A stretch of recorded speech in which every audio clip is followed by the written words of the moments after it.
Армысыздар, ардақты әлеумет К+ арнасында Қазақстан жаңалықтары. Жаңалықтармен таныстыратымен Мақсат Қабдолла. Сонымен бүгін көретіндеріңізді алдымен қысқаша баяндап өтейік. Әбділдин Назарбаевқа үлгі көрсетіп орнынан кетті. Қазақстан коммунистерінің жаңа лидері кім? Билік Азат партиясының съезін өткізуге еш кедергі жасамады. Апта соңында алғаш ретте қазақстандық қазақтар жиналатын құрылтай шақырылды.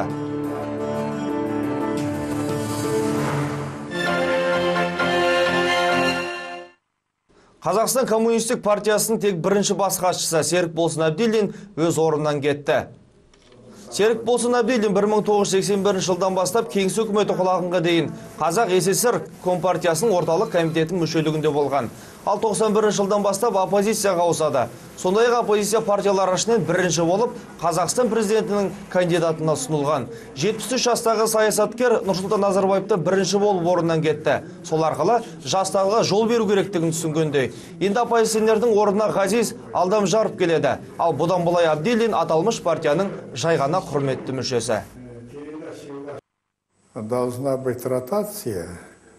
Бірінші басшыға ауысып тұру керек. Бұл көптен көтеріліп келе жатқан мәселе. 2007 жылы мерейтой съезін өткізгенде мені Төлен Тоқтасынов алмастыру керек болатын. Юбилейный съезд. Өз үйіңді еңбек ету құқыңды қорғай біл. Құқыңды жерге таптатпа. Осындай ұранмен 19 сәуір күні Алматы демалыс парктерінің бірінде митингке шыққан халық бүгінгі биліктің жүргізіп отырған саясатына көңілі толмайтындықтарын білдірді. Наразылық шарасына 200-ден астам адам жиналды.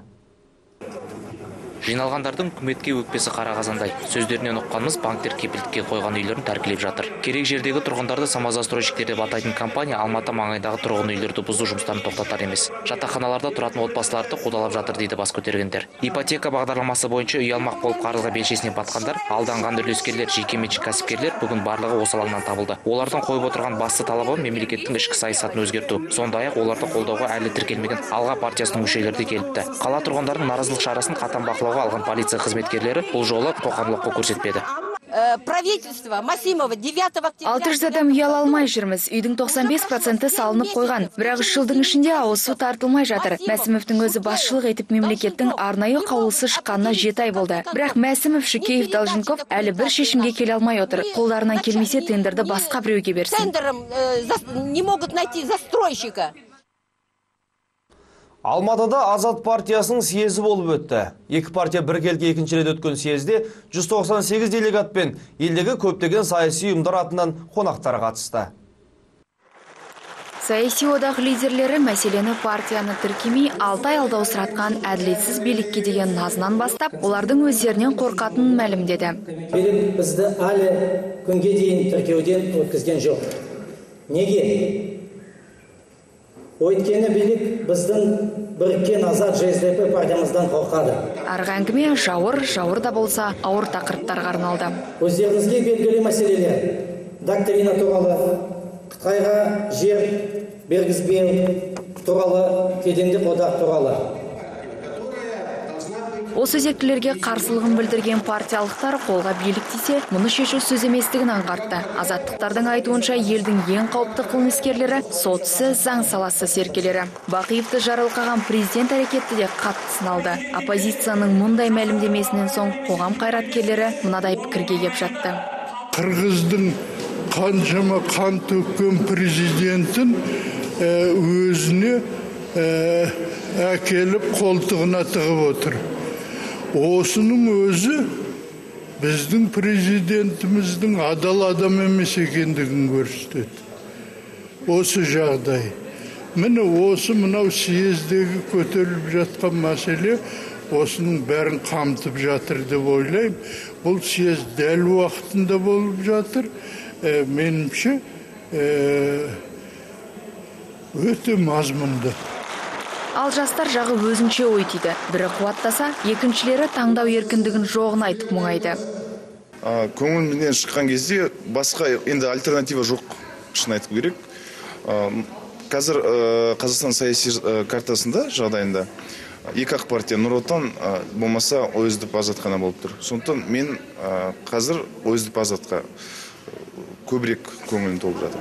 Жиынға биліктен жапа шеккен Арон Атабектің жары да келген екен. Үкіметтен де, оппозициядан да тұшымды қылық таппаған Жайнагүл Айдархан бұл съездге өз бағасын берді. Қазіргі біздің оппозиция бүгінгі күнде сөзден қарай әрекет бастау керек. Бас кесер билік пен сауатсыз халықтың арасында келе жатыр ол оппозиция.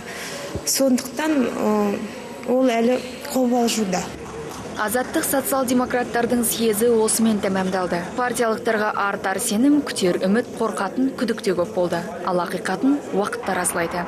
Әсел Керімбаева, Асан Амилов, Тимур Актөрин, Алматы, Қазақстан.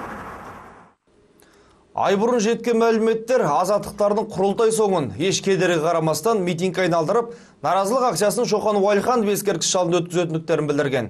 Алайда айтулы күн жақында келе, партия басшылығы әкімшілік рұқсат берген шарамен ғана шектелетіндіктерін мәлімдеді. Съезд делегаттары толығымен тәуелсіз монументіне келді.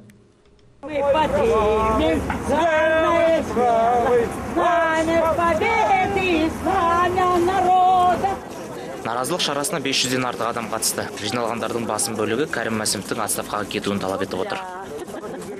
Билік мына нарықтың өсуін тоқтатсын, тарифтің өсуін тоқтатсын, елдің байлығын шетке асыру тоқтатсын.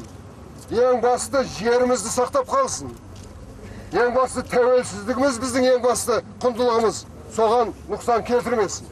Егер де ондай нұқсан келетін болса, халықтың көтерілесіне ешқандай күмән жоқ.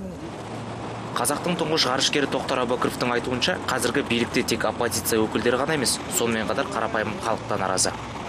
Көп халық өзімен өзі жүр, білмейді, не үшін қайнап жүр. Мынау қазір қай жерге барсаңыздар да, бүкіл жастарда, үлкен кісілерде қайнап, мынау неме деген сұмдық, анау ұлтымызды құртты, жойды деген сөздер айтылып жатыр. Түркі әлемнің бас ақыны Мұхтар Шаханов болса, бүгінгі биліктің дәрменсіздігін айтып, жиын өткізуге рұқсат бермеген басшыларды сынға алды. Демократиялық үрдістер бар, ал енді бізде көшеге бір жерде шығып пікір айту үшін рұқсат сұрауың керек. Оны бір ай күтуің керек. Оның алдында оны тағы да оған береме бермейме тағы белгісіз. Бізде жалпы демократияның иісі де сезілмейді. Бізде демократия ғана бар. Азаттықтардың бастап қойы Шоқан ескерткішін алып митинг ұйымдастыру болғанымен, қала әкімшілігі тек тәуелсіздік монументіне гүл қоюға ғана рұқсат берген. Наразылықтарын гүлге көмкерген дауыстарына алаңда еш қақтығыс у-шусыз өткен акция түс ауа біріктеп сейіле бастады.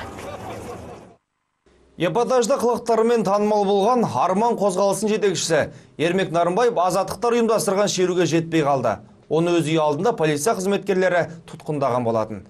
Өз кезегінде Ермек Нарымбаев полиция қызметкерлерінің бұл әрекетін заңсыз деп бағалап отыр.